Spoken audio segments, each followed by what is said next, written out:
There are friends, there are families, and there are strangers on these platforms that I post to. All might see a rise and incline in the amount that I post and what I'm posting about, about Christ, Jesus Christ. Yeah, you may all look at me and believe that this outward appearance is holy, righteous, and just, a good Christian or whatever. Just wanted to let you know that I have a sinful nature, just like all of you. And each and every day, I need the help of the Holy Spirit, and I need to remember the debt that Jesus Christ paid for. So I'm only holy and righteous in one sense. It's because I am saved by the blood of Jesus Christ. I'm only good in one sense because I am saved by the blood of Jesus Christ. The only good that there is, I'm saved by Him. And that's His identity, which I take for myself. But I have a nature. I was born in a sinful world with a sinful nature. And that is what happened when Adam sinned and fathered and got Cain, and Cain sinned, and all of that just passed down all to today. So that's the nature about us, is that we're sinful. But I wanted to let you know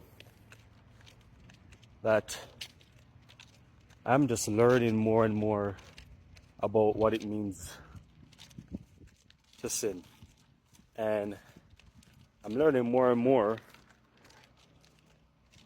And yeah, I'm at the recognition that, sin is not behavior modification. It's in part behavior modification, but it's not ultimately behavior modification. It's just a problem with identity. It's a problem with nature. So that is what we have to pray for. To pray for healing, that we have to repent about. It's our sinful nature. So what happens is that, we get sinful thoughts that spiral down to sinful behavior from our sinful nature. And it's coming from our hearts, our sinful hearts. So everything good and everything bad comes from the same place, your heart. And that is what Jesus Christ wants. He wants your heart. Because from that place is where everything will be transformed. When you transform your heart, you are transformed. Because your heart is where everything good and bad comes from. So I just want to let you know that I fall in sin, just like you too. But I'm learning about my heart and the disease of it, the issue of it that leads to sin. But what I'm not going to do is take the identity of a sinner. Because I'm not a sinner. Christ already paid for my sins. So I must now believe that I'm a new creation. And that's the identity. That's the identity that we have to take up and leave the sinful nature behind, because we are a new creation. So I'm learning and learning more and more. This is the heart of, this is my heart to share it. But it's also I'm sharing all of this stuff because it's also an act of obedience. It's been a while since the Holy Spirit has been put it on my heart to do this, and somehow I become disobedient. Because why? There's a problem. There's a nature that loves to procrastinate. There's a nature that loves to wait for the right moment. There's a nature that loves to feel comfort first. There's a nature in all of that is unfortunately sinful, and it's what we have to work at overcoming. So this is an act of obedience, and it's also my heart to share the gospel to any and everyone, because truly and truly my heart wants to know and see that everybody will be saved, and that, even if I don't know you in this life across the screen, I would love to know you in heaven, have some discussions, have some, time worshiping and praising the Lord together. So yeah, that's the reason for all of this. But I just want to let you know, because I have had the same problem. I've had the same problem, but it's what I'm learning more recently. Even as a Christian, you could also misunderstand things, I always felt like you need to try your best to stop sinning, and that's good. That's good.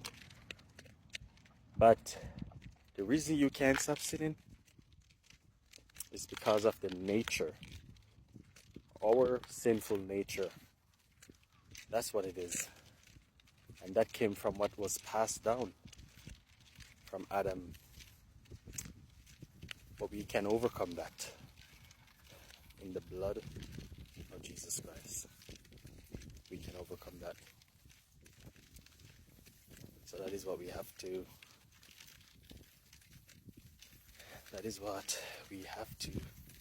pray for, is a deliverance from our sinful nature. Not the sinful actions, the sinful nature of our hearts. And that will bring a transformation for our actions. So I'm walking right now. I can't really close my eyes while I walk, because I might fall into that little pond over there. But I want to pray. I would ask for you guys to take the gesture of surrender on your knees, or if you're not able to be on your knees for any reason, whether that's your physical limitation or the place that you're at currently while listening to this, take the gesture of receiving. Lift your arms to heaven. Come, put your arms together in prayer arm, our posture. Open your palms, lift them up. Take a posture of surrender to the Lord. So, Father, I want to thank you for your creation, the entire world, for your creation of us in the image of yourself and in the likeness of yourself. Thank you. I want to thank you for your glory, for your majesty, for your providence. Thank you, Lord. Thank you, Father, for your love. Thank you for sending your one true love, your one and only begotten Son into the world, not to condemn the world, for we would have perished, but to save the world from its sin. Thank you, Jesus. Thank you, Jesus, for your utmost grace. Thank you for walking the walk that we could never walk so perfectly. Thank you for your surrender to the Father's will. Thank you for coming to teach and not to destroy. Thank you for coming to deliver. Thank you for coming to show us the way, that you are the way, and you are the truth, and you're the life of this world. Thank you for your sacrifice. Thank you for what you did on the cross.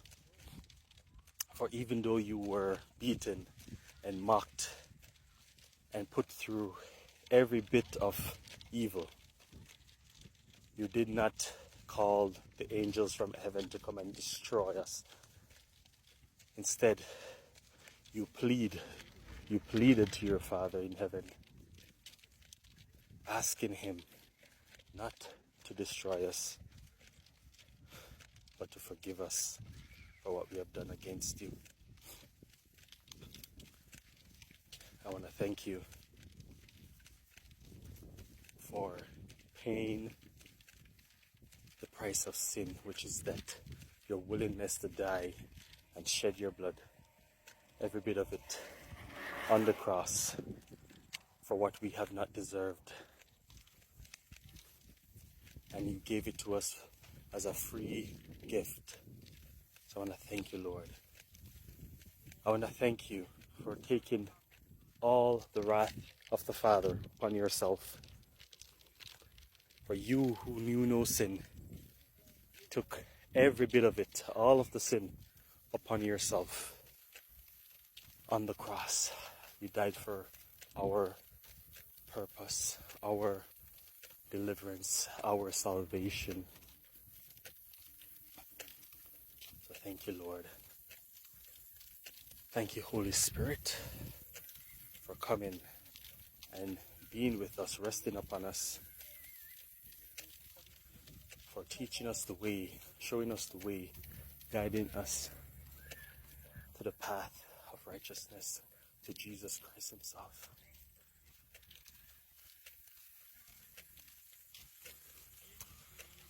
Jesus, I want to ask that you just go before us and make the path straight. Go before us and close the doors of our hearts to the enemy. Wherever we may be deceived, wherever he may enter, in the name of Jesus, I ask that it be destroyed, that there will be no more entry into our hearts. Prepare our hearts to receive you, Lord. Holy Spirit, open the eyes of those who are blind. Open the ears of those who are deaf. Soften the hardness of their hearts to hear this message. Help us to surrender to Jesus Christ.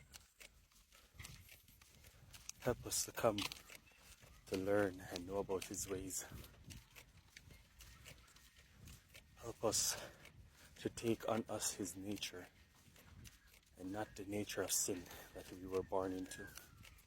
Deliver us from sinful nature, O Lord.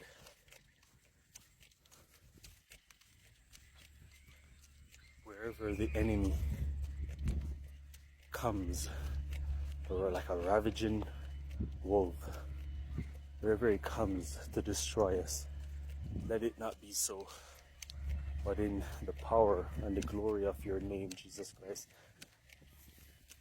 lift us up and deliver us from his hands. Let us see what you see. Let us hear what you hear. Let us feel what you feel. Let us walk in the Spirit. And for those who have not yet surrendered their lives to you, O Lord, I pray that you would find them in this moment as I speak your name, as I speak about your way, as I declare, as you have said about yourself, the way, the truth, the life, that none can go to the Father but through you. None will fit through the narrow gate unless it is your hands that brings us through. So Lord Jesus, I just ask that the enemy be destroyed before your captives are held longer, dear Lord. I ask that they be broken. Whatever stronghold the devil is using to hold them, I break it in the name of the Lord in this moment, in his almighty and powerful name. The enemy is coming for the children, trying to confuse them about who their identity is, what their identity is, and who they are, that they may not come to know you. But in the powers of your name, I declare that the enemy be defeated once and for all, right now.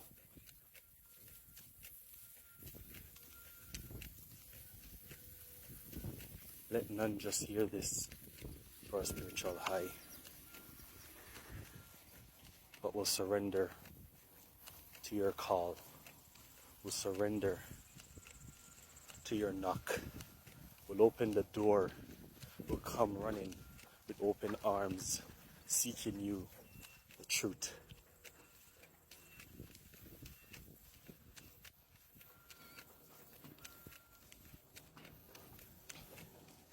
I pray that we will not put any above you in our hearts. This world has many to give. It has much to give, much to be idolized for and about. So I pray against idolatry. I pray against the kingdom of darkness that comes to rob us of our free gift. So Lord, you know it's the heart that produces any good. You know it's the heart that brings anybody to you, Lord. So work out our hearts and bring us to you, to surrender. I pray for the atheists. I pray for the depressed. I pray for the suicidal. I pray for the weary. I pray for the brokenhearted.